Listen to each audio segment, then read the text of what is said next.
The pool conspiracy. I nearly spat out my coffee when I opened my water bill for $112 for a single month. I live alone in my modest suburban home in Maple Grove. No kids, no garden, not even a sprinkler system. The last time my bill spiked like this, I'd left a hose running for days, trying to revive a wilted azalea. So, I figured it was a clerical error.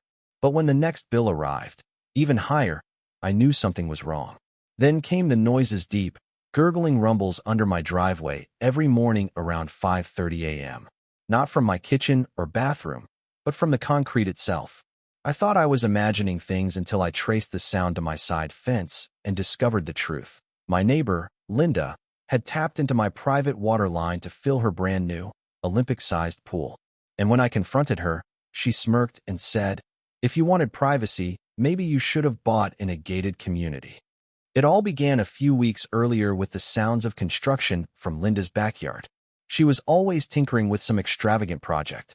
Last year, it was a gazebo that collapsed during a storm. The year before, a fire pit had scorched her deck. This time, the noises were louder, saws buzzing, trucks beeping, and Dan rills whining. I asked her about it once, and she waved me off, saying, "Nothing for a handyman like you to worry about." Funny, since I've owned my home for 15 years, while Linda's the one renting. She had a knack for acting superior, especially since she cozied up to the HOA president, Margaret, who rubber-stamped her every whim. One Saturday, I stepped outside to grab the newspaper and heard splashing, laughter, and clinking glasses. Peering over the fence, I saw a sparkling in-ground pool, complete with inflatable loungers, a tiki bar, and Linda reclining on a neon green float, sipping a cocktail. HOA members milled about, some in swimsuits, others clutching wine glasses. A karaoke machine blared in the corner. My jaw dropped. Linda caught my eye, flashed a smug grin, and said nothing. I tried to stay calm. "Nice pool, Linda. How'd you get the permit so fast?" She sipped her drink and replied, "Margaret handled it. Not your concern." Then she turned away, posing for photos with her poodle in a tiny Hawaiian shirt. That night, I checked my water meter. It was spinning like a slot machine, even with every faucet off. I shut the main valve, waited, then turned it back and still spinning. Something was wrong underground. I called my old friend Tom, a plumber, who scanned my lines the next day. What he found made my blood boil. Linda's pool pump was hooked into my private water line, not the city's or the HOA's shared system. A hidden trench, covered with mulch, ran from my yard to her pump, sealed with professional-grade fittings. This was no DIY job. Someone had been paid to steal my water. I confronted Linda the next morning as she pruned her roses in a designer hat. I showed her Tom's photos. She didn't flinch. "You should feel privileged to supply my oasis," she said, then sauntered inside. I was stunned, not just by the theft, but by her audacity. I stormed to the HOA office with evidence in hand, but Margaret barely glanced at it. "Sounds like a neighborly mix-up," she said, suggesting I ask Linda for a bottle of her leftover Chardonnay as compensation. When I demanded an investigation, she claimed there was no process for resolving water disputes and hinted that I might have agreed to the setup. The gaslighting was unreal. Then came the kicker. An HOA citation arrived, accusing me of unauthorized utility tampering on my water line, with a $150 daily fine until I proved my innocence. Linda had flipped the script, and Margaret backed her. A week later, I found a permit request in my mailbox. Linda wanted to extend her pool deck to my property line, complete with a forged digital signature in my name. I couldn't sleep. Rage, disbelief, and helplessness churned inside me. But by dawn, that helplessness turned to resolve. Linda wanted a water war? I'd give her one she'd never forget. As a logistics engineer, I designed system flows for data centers. Pipes, valves, and reroutes are my bread and butter. If Linda thought she could outsmart me, she'd picked the wrong neighbor. With Tom's help, I devised a plan, not for lawsuits or HOA appeals, but for poetic justice. In 2 weeks, Linda was hosting a massive HOA pool party, and I'd ensure she wasn't swimming in my water anymore. She'd be swimming in something far less pleasant. Tom arrived the next day with tools and blueprints. He traced Linda's illegal junction and found she'd installed a pressure pump to siphon my water faster, spiking my bills even more. We documented everything with a snake camera, capturing the fittings, the backflow preventers, and the meter spinning when her pump kicked on. It was ironclad evidence, but when we presented it to the HOA, Margaret dismissed it as potentially doctored. Two other board members, Harold and Susan, mumbled about needing to verify authenticity. It was clear Linda had the HOA in her pocket. Then Linda strutted into the office, sunglasses perched on her head, dropping off her party guest list 250 RSVPs, including influencers, HOA brass, and a mayor's cousin. She winked at me and said, "Bring a towel if you're brave enough." Tom nearly lunged at her, but I held him back. That night, I realized legal routes were futile. The HOA was corrupt, and Linda was untouchable, so she thought. Years ago, I'd worked on a utility project involving a decommissioned septic line that ran under our street, including my yard and Linda's. It was sealed but not disconnected, with a faint residual flow.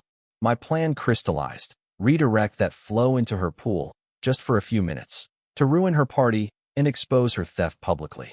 Tom hesitated. "This could backfire," he warned. I took full responsibility.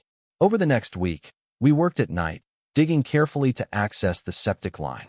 We installed a three-way valve with a remote actuator, a fail-safe shutoff, and a pressure regulator to avoid damage.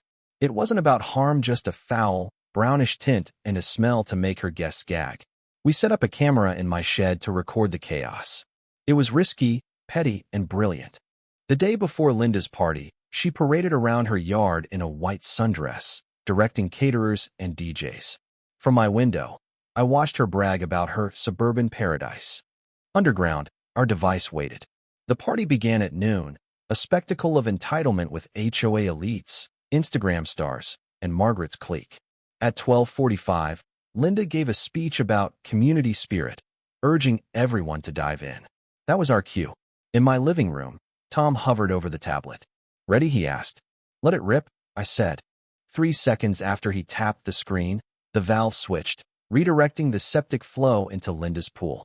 At first, no one noticed amid the music and laughter. Then an inflatable pineapple drifted through a brownish streak. A teenager screamed, "Is that mud?" Her dad sniffed the water and gagged. Chaos erupted. Guests scrambled out, slipping on wet tiles, knocking over trays of sliders. The smell had rancid, unmistakable. Linda froze mid-toast, her face morphing from smug to horrified. She raced to the pump, yelling for calm, but the crowd was in pandemonium. Influencers live-streamed the mess, captioning it "Pool of Doom." Then the health inspector arrived, tipped off anonymously. Clipboard in hand, he surveyed the scene and declared, "This pool's not on city water. We're investigating illegal utility tampering."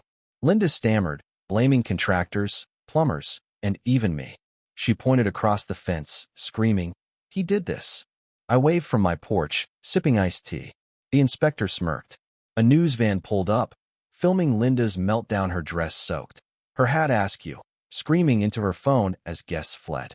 By evening, clips of Sewage Queen Linda went viral, racking up 300,000 views. The fallout was swift. Linda's pool was drained and cordoned off. The city fined her for water diversion and suspended her permit. Margaret resigned, and the HOA, under new leadership, issued me a formal apology, dropping Linda's baseless complaint.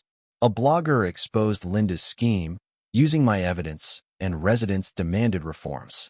Linda tried to play victim, posting online about a jealous conspiracy, but comments roasted her. Stole water, got flushed. She deleted her account. A month later, moving trucks arrived. Linda was gone, some said to a condo downtown, others to a rural cabin. She left a note under my door, admitting mistakes, but not apologizing.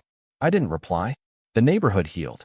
Kids biked freely, neighbors chatted, and the HOA barbecue felt like a fresh start. People whispered about my role, offering sly grins and free beers.